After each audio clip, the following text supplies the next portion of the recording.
If you're looking for a budget-friendly Strava-compatible watch in 2022, then I think this could be it. It's the Garmin Forerunner 45.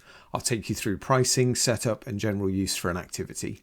Let's take a look. Last year I published a video on the watch on the left, the Forerunner 35, and why I thought that was the best budget Strava option at the time. I'll link to that video down below, as it's definitely still a consideration this year as well, but I think over the last year we've seen the price drop of the Forerunner 45, particularly as a refurb, to just £65 in some cases. That's what I paid, that's about $88 US. That can be cheaper than a new Forerunner 35, and they're getting closer to the £100 mark new for the Forerunner 45 as well, and I expect we're going to see more offers this year. In fact, before Christmas I posted this tweet with the best price I'd seen all year for a Garmin Forerunner 45 refurb, just £49, and you can see from the advert they're all in good condition. It's the same seller that I used. I'd have no reason not to trust them, and it looks like the seller just had to supply a new cable for charging with them, so really a complete steal at that price. Now, as you can see, the Forerunner 45 looks much more modern than the Forerunner 35. That's partly because it was introduced in 2019 compared to 2016. There's also two options here. You get the 42mm larger option, which I'd say is the standard, which is the one I'm showing you here. And you'll also see a 45S reference. That's with a 39mm case, just if you've got a slightly smaller wrist and want to have a slightly smaller watch. So worth considering the two. I think the standard to go for is certainly the 42mm. So before you even get your watch, to get you one step ahead, if you're new to Garmin, you're going to want to go along and download the Garmin Connect app and install that on your phone. So here's the Android version, and there's also the version for Apple, of course, and I'll link to both down in the video description.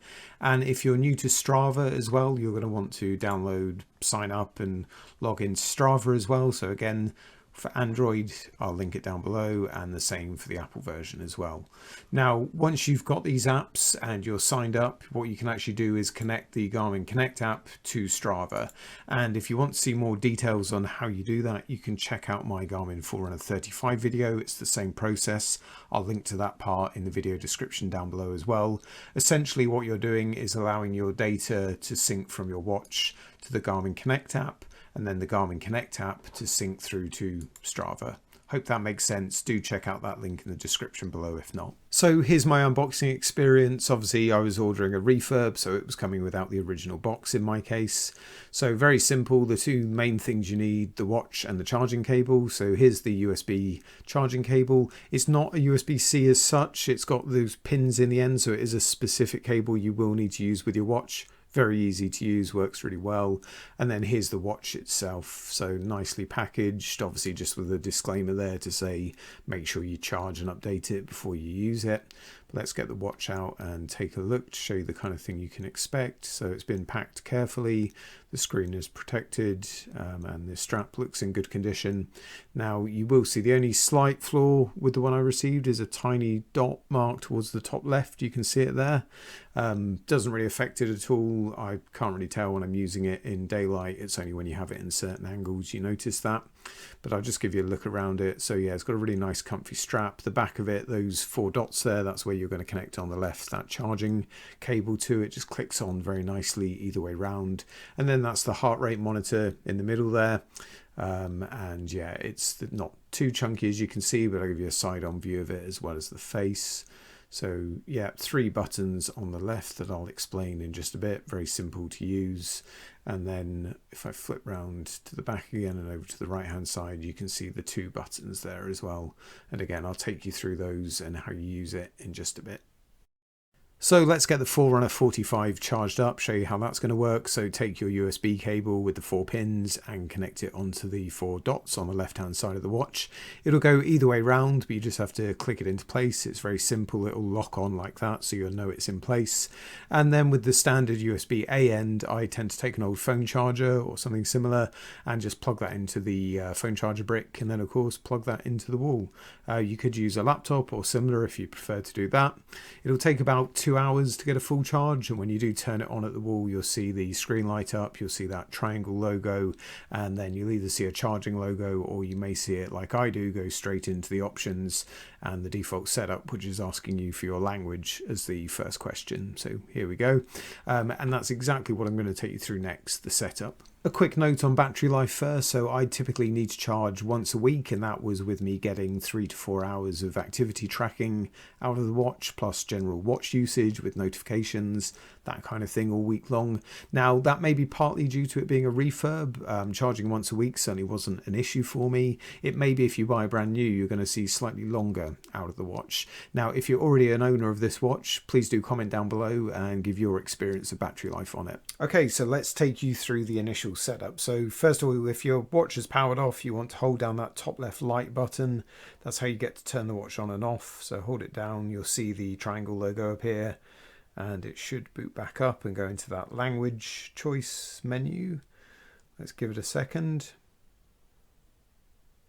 Yeah, okay, so here we go. And then basic controls, your up and down buttons are on the bottom left here. So you've got down if you need to scroll at the right at the bottom, and then if you need to go up, you can press the middle button there. So let's get back to English, and then to select anything, you're going to press that start stop button. So I've got English selected, I'm going to press start stop, and then it's going to offer me the chance to pair the phone, and it's already on yes, so I'm just going to press start stop in the top right once more to select to do that, and then it wants me to get into the Garmin Connect app on my phone. Now remember, this is assuming you've already followed the steps earlier in the video covering setting up the Garmin Connect app and then setting up Strava and syncing that with it. So if you haven't, jump back and do that first. If not, continue on here. So let's get over to the phone and let's get onto the Garmin Connect app. I'm just going to open that up, and then if you tap the device menu in the top left, and you're going to want to then find Garmin devices off of that menu. So tap onto Garmin devices. So I'm just going to tap add device at the bottom there, and hopefully it's going to find the Forerunner 45. There we go, it's found it straight away. And then that blue button at the bottom says connect it. So I'm going to click on there, and then it's going to ask me to give permission to allow it to manage it. Yep, allow. This might look slightly different if you're on an iPhone, for example, but it's a similar process overall. I am on Android here. You can see now the phone is asking me for a connection pin, and that pin is being displayed on the Forerunner 45. So that's obviously going to be different for you, but I'm just going to pop in what I see on the screen there. And then hit OK. It's going to carry on through the setup. A few things you're just going to say yes to. So if you already have another device set up like I do, it's going to ask you if you want to make this your preferred one. I'm going to say yes. And it's going to carry on through the setup. Let's just give it a minute to work through some of this. You can see the Forerunner 45 is showing that it's syncing at the moment.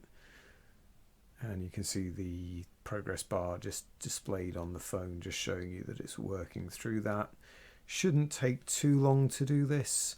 There we go, setup complete, well done. Next, and even though it's complete, it's going to offer you a lot more things. So if you want, you can configure your sleep routine. I'm just going to click next through that.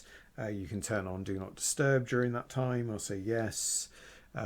You can also send your recent training data over. So if you have had another Garmin in the past, or you already have one, it can sync up your current data. So I'm just going to say next on there. And then it's going to say, right, almost done, do a final sync. Okay, I'll let you do that. Let's just see if this finishes up successfully. Okay, so I've probably just sped up that final sync. It might have been sending a software update. It might be doing something similar, but you should get to this screen that says you're all set, and just hit finish there. And then even though you're all set, there's still more to learn if you want, but you can just skip on that.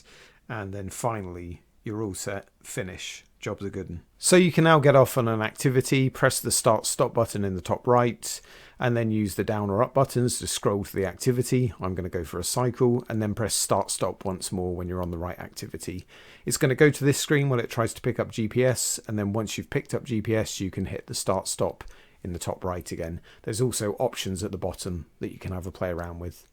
Here we go. So I hit start. Mine's set to auto pause, so it's done this because I'm not moving, but as soon as I start moving, it's going to start recording like this. Once you've returned home suitably muddy, you'll be ready to stop recording. And when you're finished with your activity, you can press the start stop button once. You'll get to this screen where you can then cycle through these 3 key options. So resume, so if you want to just resume, just hit start again if you did it by mistake. You can press down once to save, or you can press down one more time to discard. I'm going to go back up and pick save by pressing start.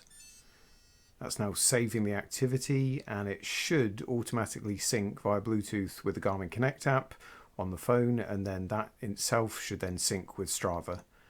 So there we go, it's a bit of a summary of the activity, and hopefully on the phone in a second I'll get a couple of notifications so I can see that that's just managed to sync correctly all the way through. And if you're not in range of your phone at the time, there's no issue. There's the transfer complete warning up there, so just for information. And then you can see already I've got a notification from Strava and also from Connect to say that your ride is all done and it's synced in Connect, so it's gone all the way through to Strava. So there we go. If you've got any questions, please do drop them down below in the comments. Please do give a thumbs up if the video's been useful at all, and please do check out some of the other channel content, starting with this video that YouTube thinks you're going to like. Cheers.